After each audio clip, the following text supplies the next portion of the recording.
അതായത് ബി.ജെ.പിക്ക് ആളിനെ സപ്ലൈ ചെയ്യുന്ന ഏജൻസിയായി കോൺഗ്രസ് മാറിയെന്ന് CPI സംസ്ഥാന സെക്രട്ടറി ബിനോയ് വിശ്വം. ബി.ജെ.പിക്കെതിരായി കൈപൊക്കാൻ ഒരാളെ രാജ്യസഭയിൽ എത്തിക്കാനാണ് കോൺഗ്രസ് ശ്രമമെന്നും രാജസ്ഥാനിൽ രാജ്യസഭാ MP ജയിപ്പിക്കാനുള്ള ശേഷി കോൺഗ്രസിനില്ലെന്നും ബിനോയ് വിശ്വം കൈരളി ന്യൂസിനോട് പറഞ്ഞു. തെരഞ്ഞെടുപ്പ് പ്രചരണത്തിന്റെ തിരക്കിനിടയിൽ CPI സംസ്ഥാന സെക്രട്ടറി ബിനോയ് വിശ്വം നമുക്കൊപ്പം ചേരുകയാണ്. നമസ്കാരം. കോൺഗ്രസിൻ്റെ രാഷ്ട്രീയം ഈ തെരഞ്ഞെടുപ്പിൽ വലിയ തോതിൽ ചർച്ച ചെയ്യപ്പെടുകയാണ്. പ്രത്യേകിച്ച് KC വേണുഗോപാൽ ആലപ്പുഴയിൽ മത്സരിക്കാനെത്തുമ്പോൾ ഒരു രാജ്യസഭാ സീറ്റ് ബി.ജെ.പിക്ക് കൊണ്ട് കൊടുക്കുന്ന ഒരു സാഹചര്യം ഉണ്ടായേക്കാമെന്നുള്ള ചർച്ചകൾ ഉയർന്നു. ഇതിനെ എങ്ങനെയാണ് പാർട്ടി നോക്കിക്കാണുന്നത്? രാജസ്ഥാനിൽ ഇന്ന് ജയിപ്പിക്കാനുള്ള ശേഷി കോൺഗ്രസിനില്ല.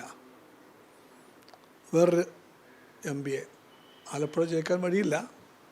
അഥവാ എങ്ങനെ ജയിച്ചു പോയാൽ അതിൻ്റെ അർത്ഥം രാജ്യസഭയിലെ ബി.ജെ.പിക്ക് ഒരു MP കൂടെ കൂടിയെന്നാണ്. എന്ന് പറഞ്ഞാൽ നിർണായകമായ എല്ലാ ഘട്ടങ്ങളിലും ബി.ജെ.പിക്ക് വേണ്ടി കൈവക്കാൻ രാജ്യസഭയിൽ ഒരാളെ കൊടുത്തു കോൺഗ്രസ്. ഇന്ത്യ സഖ്യത്തിന് നേതൃത്വം കൊടുത്തുകൊണ്ട് ഇടതുപക്ഷവും കോൺഗ്രസും ഉൾപ്പെടെയുള്ള രാജ്യത്തെ വിശാല ഒരു പ്രതിപക്ഷ ഐക്യം ഉണ്ടാകുമ്പോൾ ദേശീയ രാഷ്ട്രീയത്തിൽ ശ്രദ്ധേയ സാന്നിധ്യമായി മാറിയിട്ടുള്ള ആനി രാജയെപ്പോലെയുള്ളയാൾ മത്സരിക്കുന്ന വയനാട്ടിൽ രാഹുൽ ഗാന്ധിയെപ്പോലുള്ള ദേശീയ നേതാവ് മാറി നിന്നുകൊണ്ട് ബി.ജെ.പിയെ നേരിടാൻ വേണ്ടിയുള്ള ഒരു രാഷ്ട്രീയ ദൗത്യമല്ലേ നിർവഹിക്കേണ്ടത്? ആ ചോദ്യം റിലവൻ്റാണ്, പ്രസക്തമാണ്. ഇന്നലെയും ഇന്നും നാളെയും പ്രസക്തമായിരിക്കും. അത് LDFിലെ ധാരണപ്രകാരം അത് CPIയുടെ സീറ്റാണ്, LDF സീറ്റാണ്. ആ സീറ്റിൽ പതിവ് പോലെ CPI സ്ഥാനാർത്ഥിയെ കണ്ടെത്തി മുൻകൂട്ടി പ്രഖ്യാപിച്ചു. ആ സ്ഥാനാർത്ഥി ആനി രാജയാണ്. അങ്ങനെ ഇരിക്കെ ആനി രാജ എന്ന് പറയുന്ന ഈ CPI സ്ഥാനാർത്ഥിയെ ദേശീയ രാഷ്ട്രീയത്തിലെ ശ്രദ്ധേയമായിട്ടുള്ള ഇടതുപക്ഷമുഖമായിട്ടുള്ള ആനി രാജയെ എതിർക്കാൻ വേണ്ടി രാഹുൽ ഗാന്ധിയെപ്പോലൊരു നേതാവിനെ വാസ്തവത്തിൽ കോൺഗ്രസ് പറഞ്ഞേക്കാൻ പാടില്ലായിരുന്നു. കഴിഞ്ഞ നിയമസഭാ തെരഞ്ഞെടുപ്പിൽ പാലക്കാട് മണ്ഡലത്തിൽ ബി.ജെ.പിയും UDFും തമ്മിൽ ഇഞ്ചോടിഞ്ച് പോരാട്ടമുണ്ടാവുകയും 3859 വോട്ടിൻ്റെ നേരിയ ഭൂരിപക്ഷത്തിലാണ് ഷാഫി പറമ്പിൽ വിജയിക്കുന്ന സാഹചര്യമുണ്ടായത്. E. ശ്രീധരനെ പരാജയപ്പെടുത്തി. ആ ഷാഫി പറമ്പിൽ പ്രത്യേകിച്ച് ബി.ജെ.പിക്ക് ശക്തമായ സാന്നിധ്യമുള്ള പാലക്കാട് മണ്ഡലത്തിൽ നിന്നും ഷാഫി പറമ്പിലിനെ വടകര പോലൊരു മണ്ഡലത്തിൽ കൊണ്ട് മത്സരിപ്പിക്കുന്ന ഒരു രാഷ്ട്രീയ ഇച്ഛാശക്തിയില്ലായ്മയല്ലേ തുറന്നു കാണിക്കുന്നത്? നിലതെറ്റിയ കേരളത്തിലെ കോൺഗ്രസ് എന്ന് തന്നെ പറയണം. ആ കോൺഗ്രസ് നില തെറ്റി ഇപ്പോൾ എന്തും ചെയ്യും. അതുകൊണ്ടാണ് പാലക്കാട്ട് പോലൊരു സ്ഥലത്ത്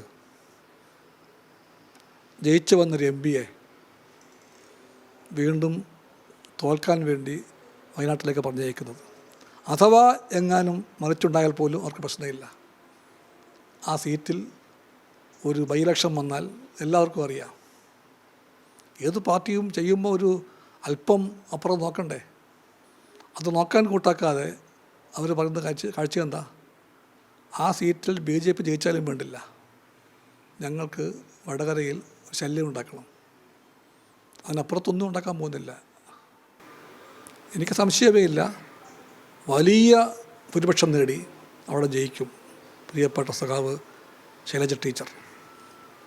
ഈ തെരഞ്ഞെടുപ്പിലെ സ്ഥാനാർത്ഥി നിർണ്ണയം നോക്കിക്കാണുകയാണെങ്കിൽ ബി.ജെ.പിക്ക് വളരാൻ വേണ്ടിയുള്ള നിലമൊരുക്കി കൊടുക്കുന്ന പണിയാണോ കോൺഗ്രസ് ചെയ്യുന്നത്? ഞാൻ പറഞ്ഞല്ലോ, ബി.ജെ.പിയിലേക്ക് ആൾക്കാരെ പറഞ്ഞയക്കുന്ന സപ്ലൈ ഏജൻസി ആയി മാറിക്കഴിഞ്ഞ കോൺഗ്രസ് രാഷ്ട്രീയം മറന്നുപോയ കോൺഗ്രസ്, ഗാന്ധി നെഹ്റു മൂല്യങ്ങളെ മറക്കുന്ന കോൺഗ്രസ്, ആ കോൺഗ്രസിൻ്റെ രാഷ്ട്രീയമാണ് നമ്മളെല്ലാം കാണുന്നത്. ആ കോൺഗ്രസിനെ ഓർത്ത് ദുഃഖിക്കാൻ നോക്കുക. അതാണ് കോൺഗ്രസിൻ്റെ ഇന്നത്തെ നിലപാടുകളെ ഓർത്ത് ദുഃഖിക്കുക മാത്രമാണ് നിവൃത്തിയെന്നാണ് CPI സംസ്ഥാന സെക്രട്ടറി ബിനോയ് വിശ്വം പറഞ്ഞു വയ്ക്കുന്നത്. സാംജിത്ത് ആർപ്പൂക്കരയ്ക്കൊപ്പം സനോജ് സുരേന്ദ്രൻ, കൈരളി ന്യൂസ്, കോട്ടയം.